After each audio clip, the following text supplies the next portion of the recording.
development-wise, how has it gone this spring? It's gone well. We lost some really good players, and we're trying to replace some guys, and we haven't experimented. We've made some calculated decisions on what direction to go, whether it be inside, center, outside at tackle. We're blessed in some areas. We have some guys coming back that are good players, and we have some guys that are just now starting to kind of feel themselves, and they have a chance to be solid players. So it's a thin group. It's not a deep group. It's a thin group, and it really does get you back to the old day of you better find 3 guards, 3 tackles, and 3 centers, and don't worry about too deep. It's about where we are right now, and talking about personnel, we lost Jacob, and he was having a really good spring. He was doing a nice job. He could play either guard or center, and that's a tough gig, but that's spring football. That's the game we're living in, and it's part of the deal. You go the next man up, but when he comes back, that'll help us some on depth.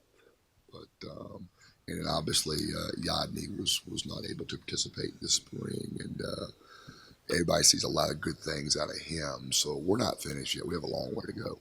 You were talking about some of those guys that are starting to feel themselves. Who are they? I don't know if feel themselves. That may be giving them too much credit. Starting to kind of get in a groove of things where you can feel some rhythm. You can feel them put about 6-8 plays together to where there's no major issues. They're starting to kind of feel comfortable and confident in the game slowing down. I think that obviously Colton picked up to where he left off. I think that he's a guy that's steady Eddie. I mean, he's very consistent. He's very uneventful. He just kind of does his deal, and you can't get enough of those guys. I think that Josh Sills is starting to come around, and I'm not saying this negatively, but I don't know how much shelves Josh had to begin with. And this is not a knock against where he came from or who coached him, but it seems like a lot of stuff is new, so it's not like I have a lot of shelves here but he's a smart guy.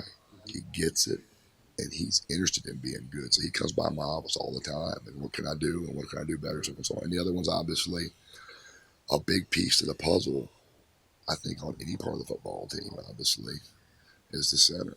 And, talking to and it's going to continue to be that way because we haven't arrived yet. But I think Matt Jones has done a steady job, and he's a guy that we can all think, we can get the snap, we can get the call. He's thick enough. He's 315, and he's athletic enough, strong enough. But he's like in first, second stair. We got a lot of steps to take, and but he'll be okay now.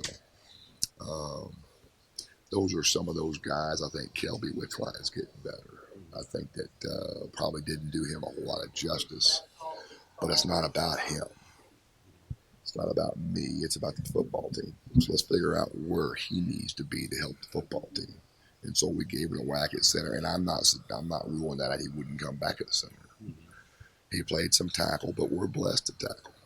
We got some pretty decent guys out there, and we want to utilize his talents and his abilities to win. We have an area that he needs to compete for a job, compete for the third guard or whatever it is.